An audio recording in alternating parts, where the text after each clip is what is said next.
Cletus McFarland isn't a regular race car driver, he's a YouTuber. But when he entered a race that hardly anyone watches, over 1 million people tuned in. Why did so many care? And what happened during that race left everyone shocked. ARCA has never been a big deal. It's where new drivers get their start, older ones take one last shot, and rich hobby drivers come to have fun. For years, it's been the lowest level in NASCAR's National Series and doesn't get much attention. But something changed. The 2025 season opener at Daytona pulled in over 1 million viewers more than the Truck Series race the night before. That's the most people ARCA has had in over 10 years. And it wasn't because the racing was exciting, it was actually a pretty bad race. The real reason? One man, a guy who most people didn't expect to be there at all.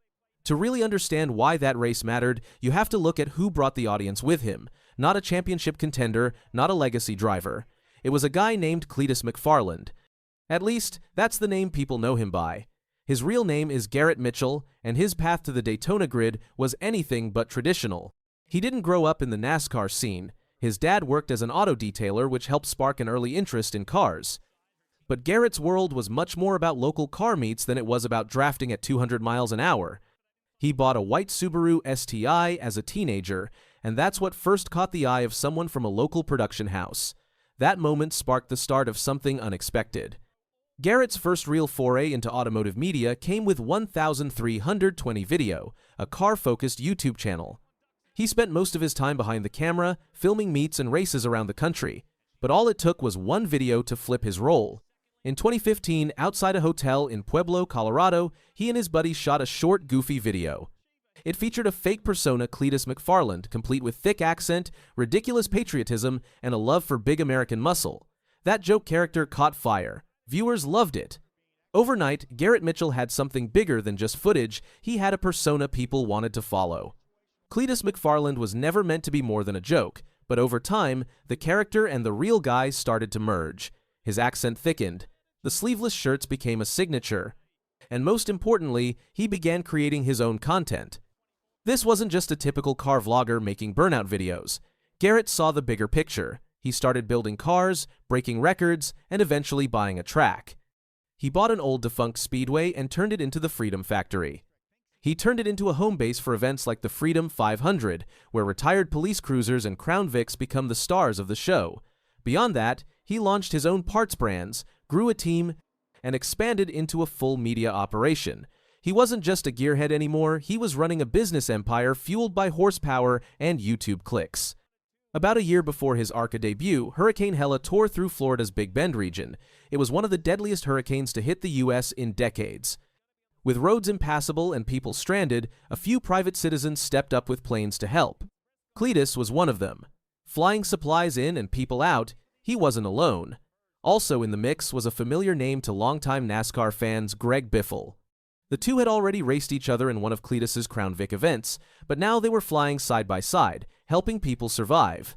That time together built a bond, and in between rescue missions, Garrett mentioned that it had always been his dream to run the Daytona 500.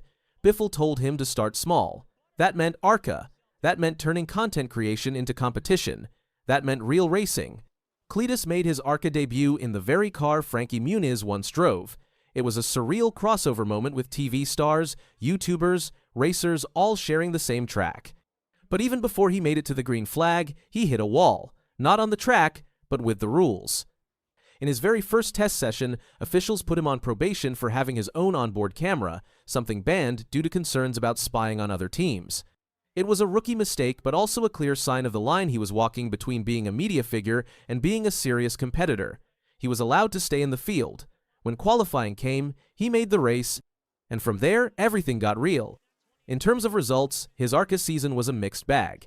At Daytona, he was caught up in a wreck not of his making. At Talladega, he overcame engine issues and brought the car home in the top 10, a genuinely impressive performance for someone with zero prior superspeedway experience. Then came Charlotte. A restart went wrong. He spun his tires, stacked up the field, and took out another driver. He got out, stood in front of a camera, and apologized. The honesty, the mistakes, and the way he handled them added depth to his story.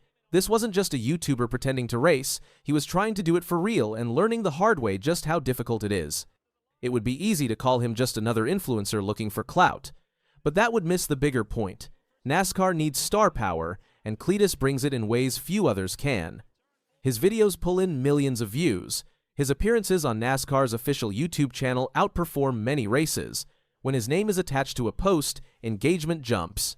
He's not replacing veteran drivers, but he is introducing the sport to new fans, and in a time when attention is everything, that matters more than ever. In many ways, he's a throwback. NASCAR used to be full of big personalities who came from humble beginnings. Today, many drivers are molded from karting programs and family money. Cletus didn't grow up in that world. He carved his own path, and that authenticity resonates. Cletus McFarland isn't just a driver. He's a symbol of how the racing world is changing. His rise says more about the internet, media, and cultural shifts than it does about lap times.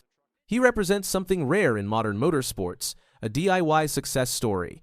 He didn't come from corporate sponsorship or famous last names. He came from filming cars in parking lots. He took a fake name and made it real. He built something from nothing. The American dream might not mean what it used to, but stories like this keep it alive. When someone like Garrett Mitchell makes it to a national racing stage through persistence, hustle, and creativity, it challenges everything we thought we knew about how you get there. Some drivers get famous because they win. Others win because they're already famous. Cletus is trying to be both. He's still got a long way to go, and he knows it. But in a sport desperately in need of new blood, fresh perspectives, and engaged fans, he's not just welcome, he's needed. He won't win every race. He might not ever win a race at all, but what he's already done is shift the conversation. He brought over 1 million people to watch an ARCA race that most would have ignored. He turned a long-shot dream into a full-time effort, and he proved that sometimes the most unlikely stories are the ones that change the game. Garrett Mitchell may never be a NASCAR champion, but Cletus McFarland, he might just be the spark the sport didn't know it needed. Can you do some more racing next year? Yeah, we're planning on coming back. Part-time? Yeah, part-time. Cletus McFarland is about to shock the racing world. The YouTuber who made his name with wild burnouts and crazy car stunts is stepping back into real competition. In 2026, he's returning to the track, chasing a dream that many thought was impossible. The question is, can an internet star actually fight his way to the top levels of NASCAR? Cletus, whose real name is Garrett Mitchell, first got famous on YouTube. He built his brand with wild car builds, crazy stunts, and loud horsepower that drew millions of viewers. His fun style and love for racing made him one of the biggest automotive creators online. Unlike many others, he always wanted to take his passion from the garage to the racetrack, which pushed him into professional racing. His first major step came in ARCA, the series often seen as a gateway into NASCAR. In 2023, he made headlines when he attempted his first short-track start at Bristol. For anyone who has followed Bristol, they know it is not the place for beginners. It's a half-mile bullring where even veterans get humbled.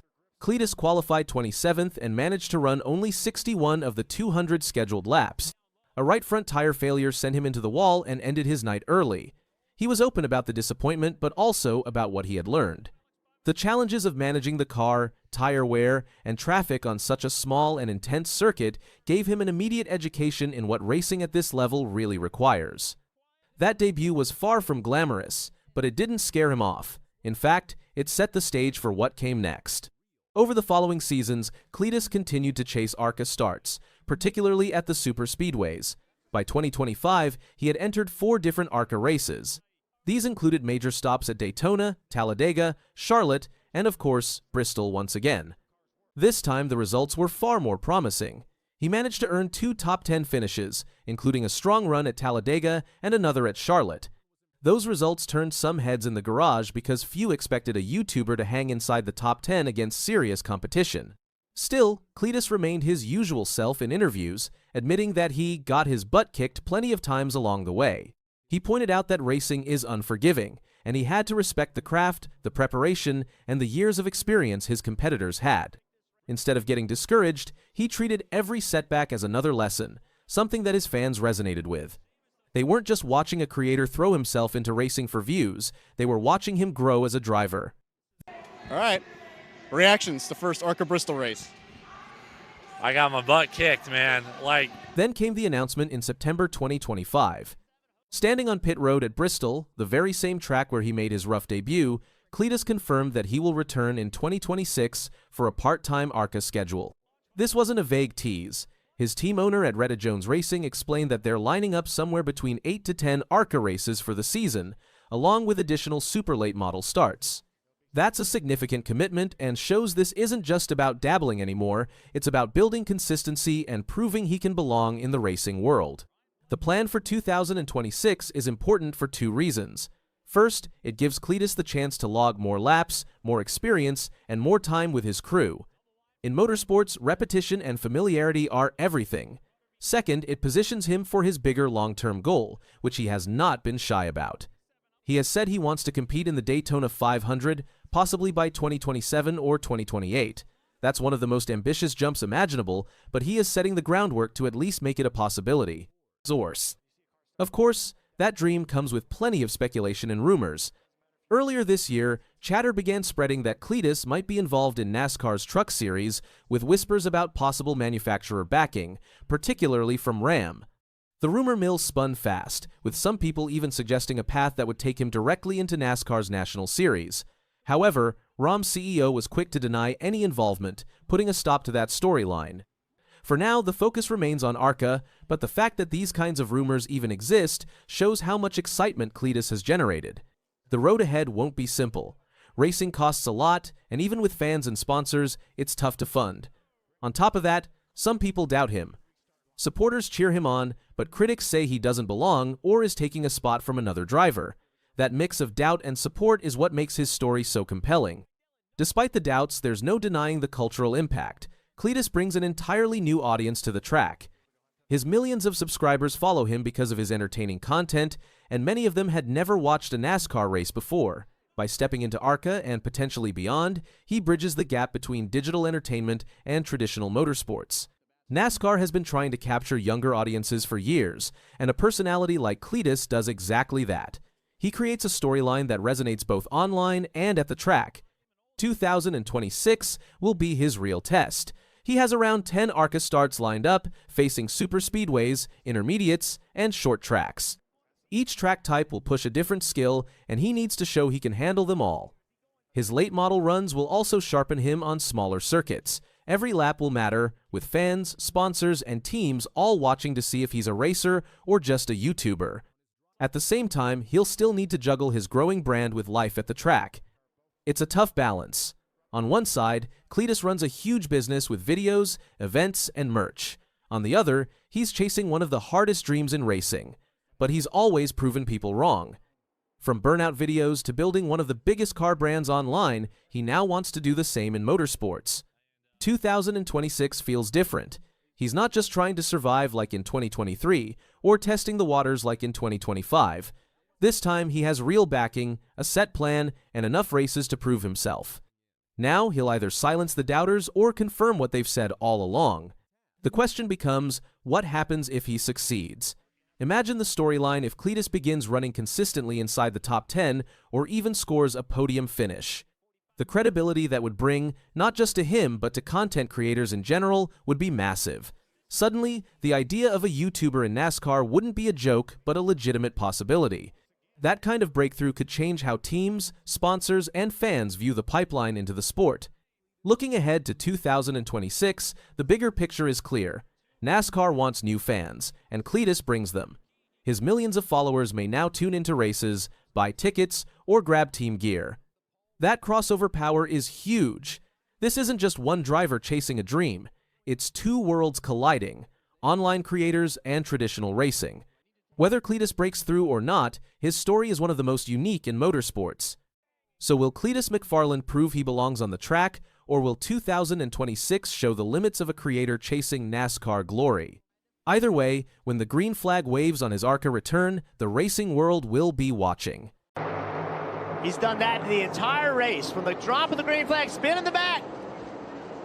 Multi-car incident.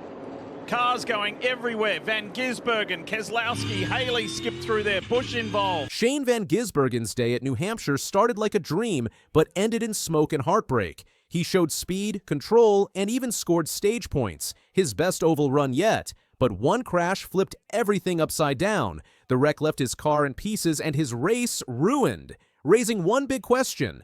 What does this mean for NASCAR's bold rookie? But instead of celebrating a career-best finish, his weekend ended in smoke, wreckage, and bitter disappointment.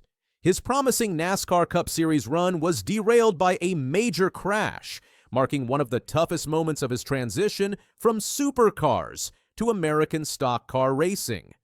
SVG started the day strong in the number 88 Chevrolet Camaro for Trackhouse Racing, lining up 10th, his best oval qualifying effort in a points-paying NASCAR Cup Series event. The New Zealander moved quickly through the pack, climbing as high as 6th during the early stages. He demonstrated smooth car control, clean overtakes, and great tire management, a rare feat for someone still new to ovals. Even more impressive, Van Gisbergen scored his first stage points on an oval by finishing 7th in Stage 1. This was a major milestone for the Kiwi, who's been steadily adapting to the aggressive, contact-heavy nature of NASCAR's oval circuits. Up to that point, his run had been clean, calculated, and full of promise. But as is often the case in NASCAR, chaos struck.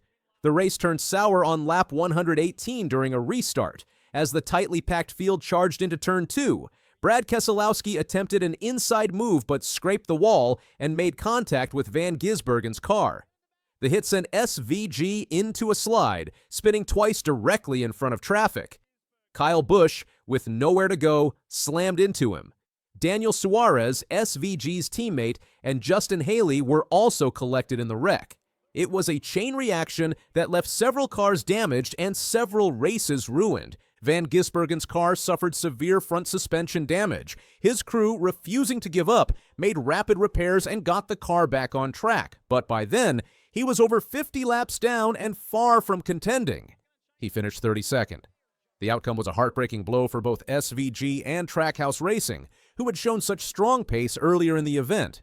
SVG spoke to reporters post-race, clearly disappointed. It was frustrating because the car was really strong, and we were running well. I felt good on the long runs, and it could have been a solid result for us. Earlier in the race, SVG had a minor incident with Josh Berry on lap 82, tapping the number, 21 car, and spinning him out. That moment added to the tension around SVG's aggressive style, but didn't detract from his overall speed and potential. Keselowski's failed inside move wasn't deliberate, but was risky. His slight misjudgment triggered a high-speed mess that affected not just Van Gisbergen, but other key drivers. Kyle Busch, who was gaining momentum in the race, had his day ruined. Daniel Suarez, looking for a solid finish to gain playoff points, was taken out through no fault of his own. SVG's crash is another chapter in what has been a whirlwind rookie season for him in NASCAR.